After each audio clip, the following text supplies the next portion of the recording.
Ada tokoh yang bernama Yesus dari Nazaret itu bicara seperti ini.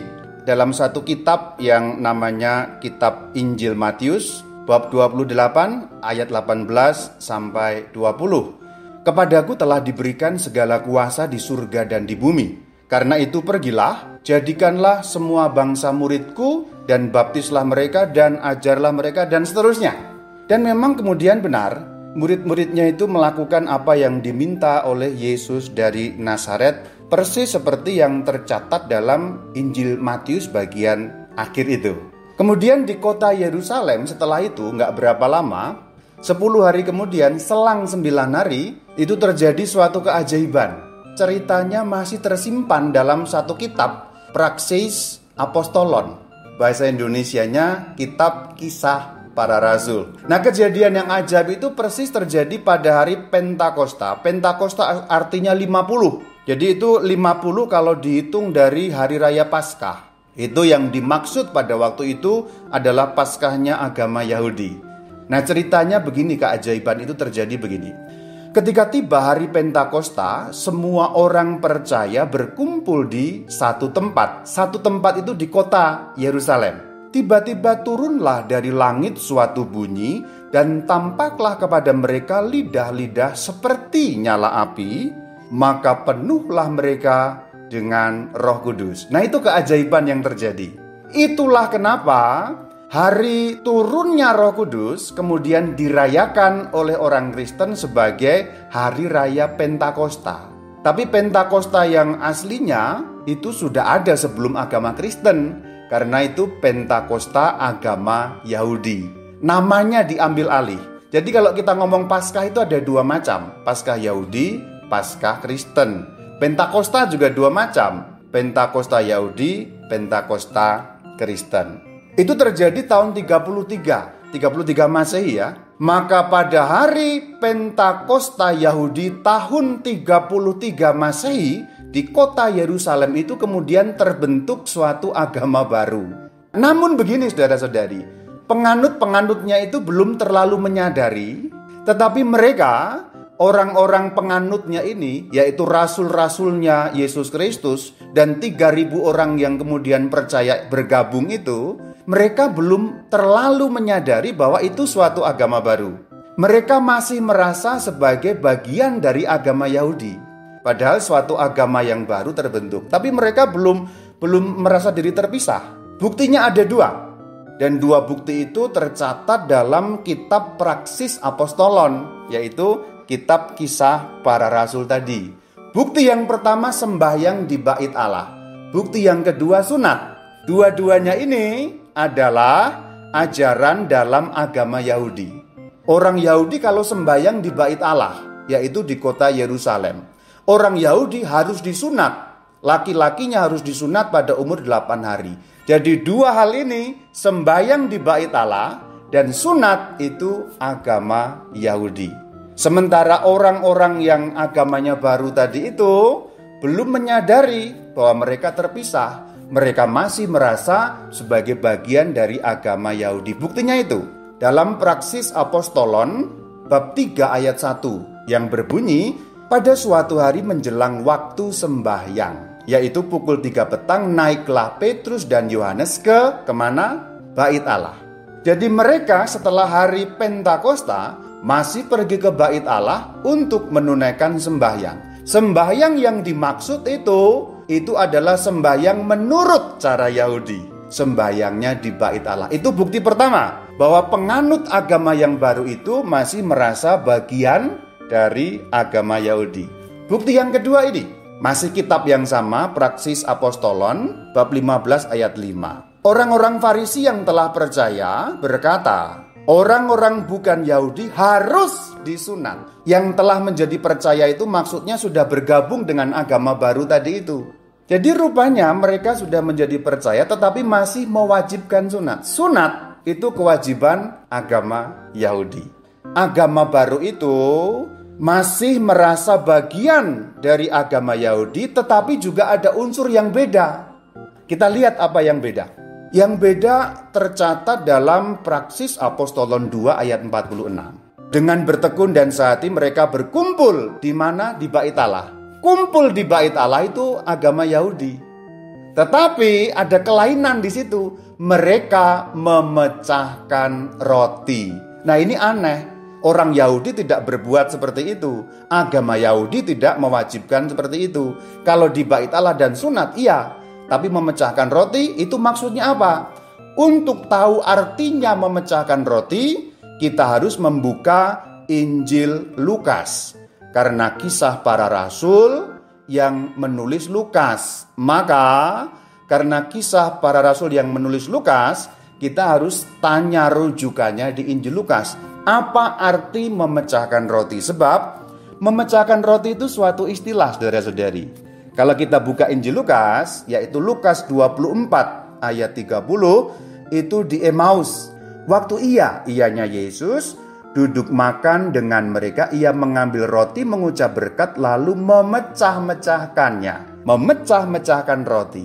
Tetapi rujukan yang paling utama ada di Lukas 22 ayat 19. Yesus mengambil roti, mengucap syukur, memecah-mecahkan roti itu, memberikannya kepada para murid. Ini apa? Ekaristi.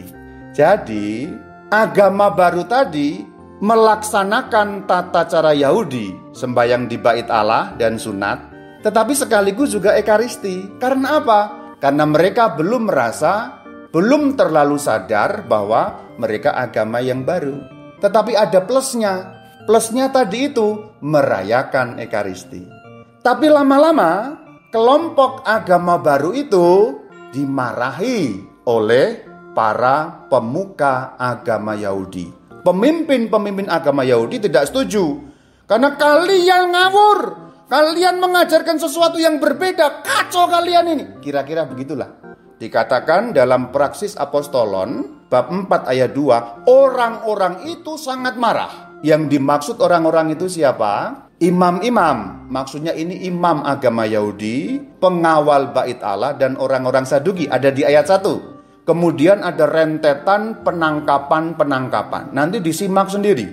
Setelah bab 4 itu, dalam kitab Praksis Apostolon itu, bab 4, bab 5 dan seterusnya, nanti ditangkap, dianiaya dan sebagainya. Jadi agama baru itu tidak direstui oleh para pemimpin agama Yahudi. Mereka marah. Sampai kemarahan itu terus memuncak sampai pada permusuhan, memuncak sampai penganiayaan, sehingga sampai jatuh kurban pertama.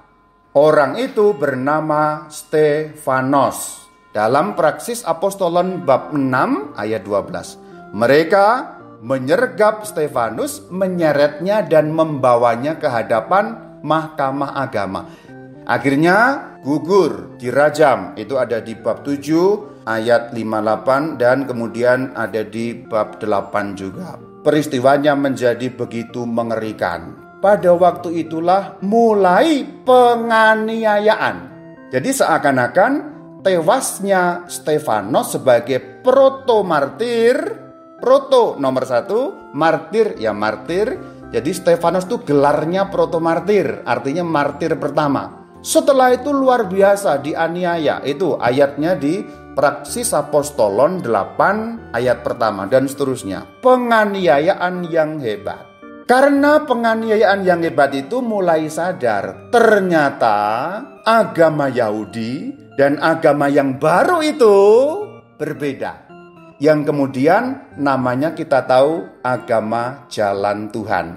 Kok tahu agama itu namanya jalan Tuhan? Ada ayatnya di Praksis Apostolon 9 ayat 2. Namanya agama jalan atau agama jalan Tuhan. Jadi kita tahu sebenarnya agama ini nama awalnya adalah agama jalan Tuhan. Kemudian di kota Antioquia, ini tadi di kota Yerusalem ya, kemudian kan makin luas. Karena apa? Karena penganiayaan tadi itu loh.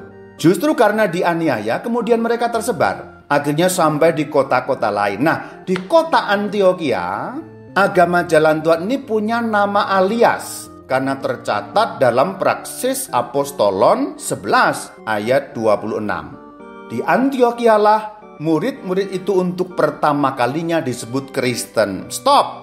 Kalau istilah Kristen ini jangan membayangkan Protestan, itu beda. Sebab di Indonesia kalau orang ngomong Kristen, pikirannya itu Protestan. Orang sering membedakan Katolik dan Kristen, salah itu. Katolik dan Protestan. Sebab Katolik itu asli-aslinya Kristen, saudara-saudari. Jadi kalau membaca ayat ini jangan salah pikirannya. Dikiranya Kristen yang itu, bukan. Kalau yang itu namanya Protestan. Kalau Kristen itu yang aslinya. Jadi agama jalan Tuhan rupanya punya nama alias yaitu Kristen, dari bahasa Yunani Christianos, artinya pengikut Kristus.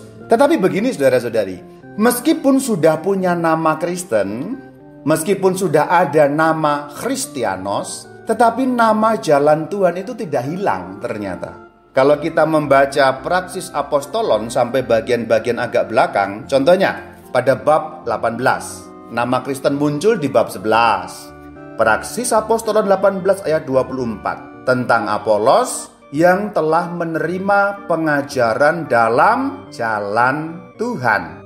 Praksis Apostolon bagian-bagian terakhir juga masih bicara mengenai jalan Tuhan. Tetapi Felix yang tahu benar-benar akan jalan Tuhan. Nah itu.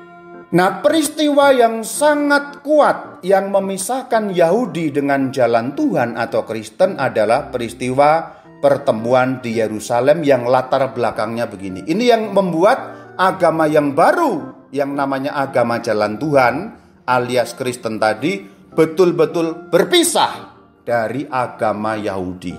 Di dalam agama yang baru itu, agama jalan Tuhan atau agama Kristen tadi itu masih ada perdebatan karena sebagian di antara mereka masih merasa sebagai bagian dari agama Yahudi.